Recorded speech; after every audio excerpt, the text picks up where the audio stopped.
advantage over the fatigued primary muscles in the succeeding compound phase. As Ray demonstrates, proceed immediately with zero rest time from an isolation exercise to a compound exercise. Taking more time than this will seriously compromise the effectiveness of this method. A delay of only 3 to 5 seconds will allow the fatigued muscle to regain up to 50% of its initial strength.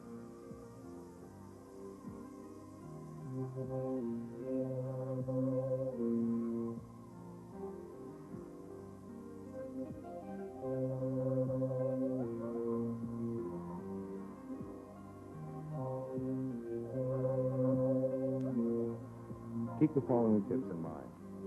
The number of repetitions should not be very high. More than 10 repetitions in each of the 2 consecutive sets could conceivably lead to a premature cardiorespiratory failure instead of a muscular failure. Never perform more than 2 consecutive pre-exhausting superset cycles. Beginners will usually not require pre-exhausting techniques. Intermediates and advanced bodybuilders can add forced and negative repetitions to either one or both of the exercises in the pre-exhaustion cycle.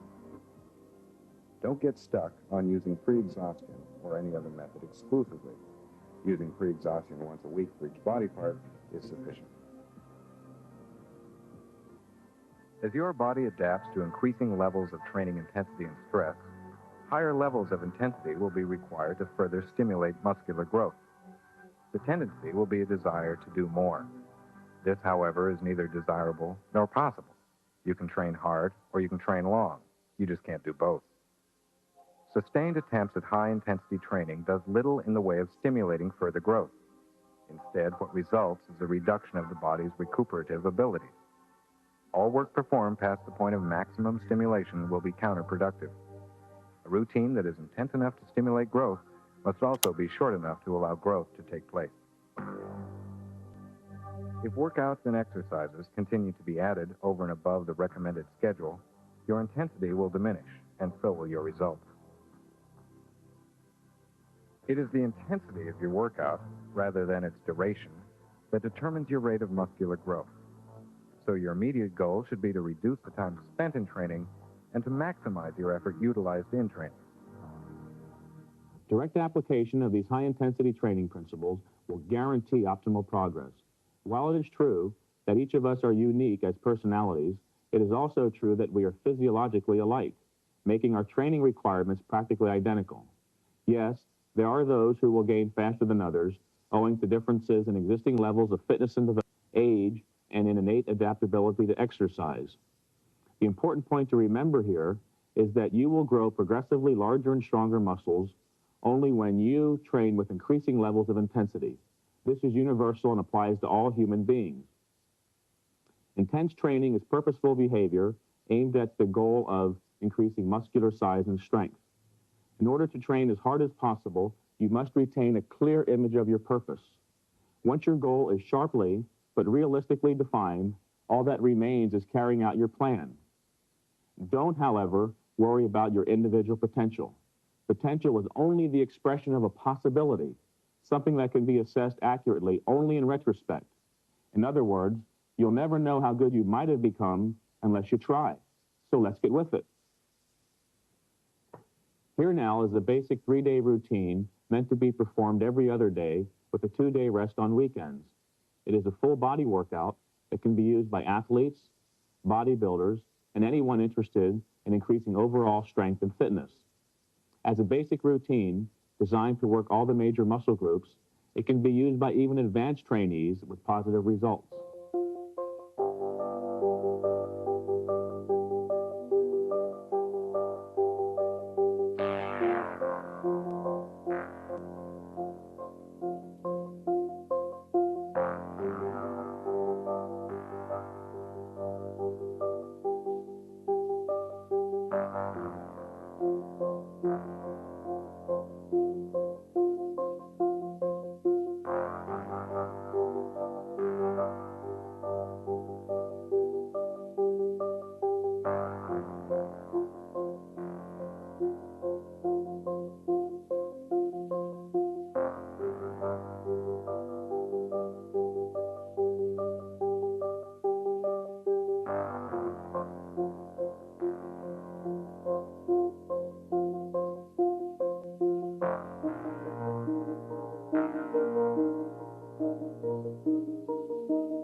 And here now is a 4-day split routine that can be used by bodybuilders who have grown accustomed to the stresses of regular training.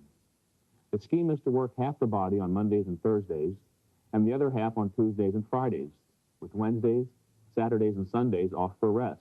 We'll begin by looking at Mondays and Thursdays, and then continue by looking at Tuesdays and Fridays.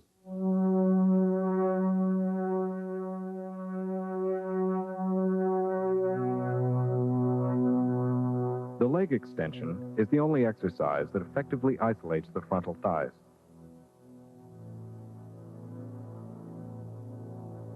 After this, immediately move on to perform squats. These should be performed in superset fashion, immediately after reaching positive failure on the preceding leg extensions. Only perform 2 cycles. Since squats involve the use of much heavier weights, proper caution should be exercised.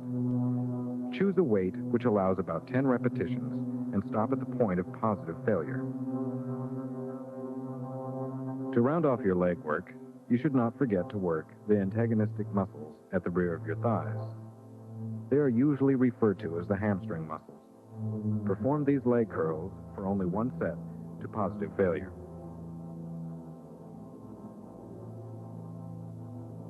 To ensure balanced development over the entire leg, perform 2 to 3 sets of toe raises.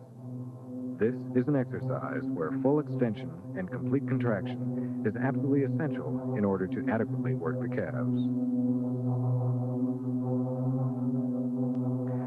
The group worked in the progression of your routine will be the pectoral muscles of the chest. Dumbbell flies serve as a tool to pre-exhaust the muscles. Take this exercise to positive failure and immediately perform incline presses with either a barbell or dumbbell. Do 2 cycles of this and no more. The pre-exhaust phase has now allowed the pectoral muscles to continue to contract closer to 100% of their momentary ability. Do not allow more than 3 seconds between exercises. The last muscle to be worked on the Monday-Thursday schedule will be the triceps. Triceps extensions, when performed strictly, serve as an isolation exercise. Care should be taken to ensure that the elbows point straight up. Follow this immediately with a compound movement. Dips will serve to complete this phase. 2 cycles are all that's required.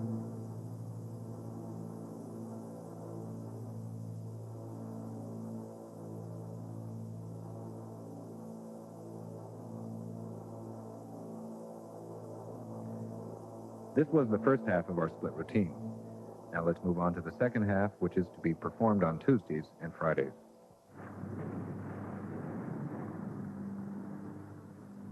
Lat machine pull-downs are a very good exercise for isolating the lats. Perform all movements in deliberate style and make sure the bar touches the chest. Upon reaching positive failure, proceed immediately and perform bent-over barbell rows. The rows will serve as our compound movement. All motion should be strict and deliberate, again taking care that the bar touches the chest. Perform the rows to total failure and attempt to complete 2 full cycles. The next group to be exercised are the trapezius of the upper back. Do a set of shrugs to positive failure and immediately proceed to the upright barbell rows for the compound phase. The trap will receive it by pre-exhaustion techniques. Complete 2 cycles and do no more. Next, we'll move on to work the deltoid muscle. Lateral raises effectively serve as an isolation movement. From here again, we'll immediately proceed to the press behind the neck. Perform 2 cycles, high-intensity style. In order to finish the deltoid group, suggested is the performance of 2 sets of bent-over laterals. Go to positive failure. The only muscle group that remains to be worked is the biceps. As with previous muscles, we will first pre-exhaust them by performing a set of barbell curls. Go to positive failure and immediately perform a set of palms-up chins. Due to the additional muscles involved, a few extra repetitions can be carried out. Do this to total failure and complete 2 cycles.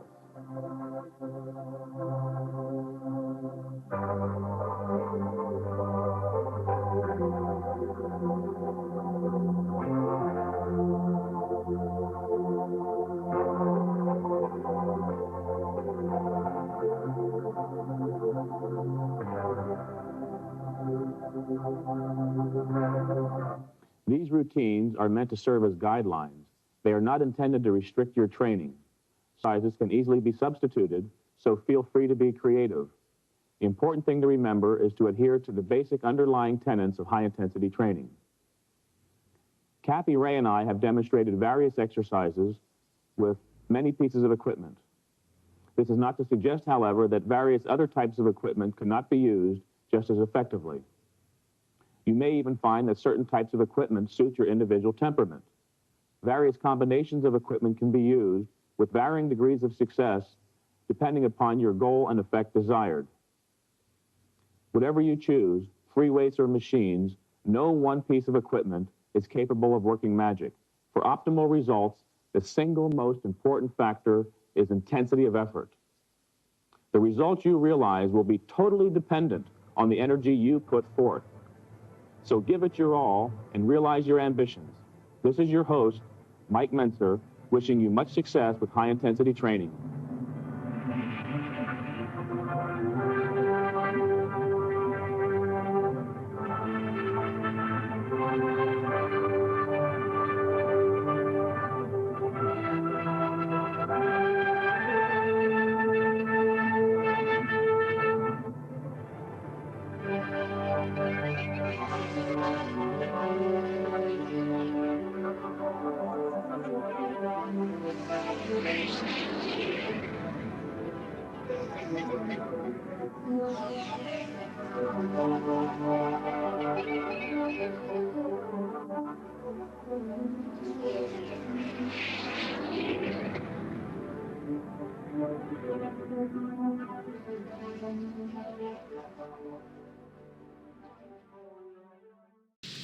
Do it!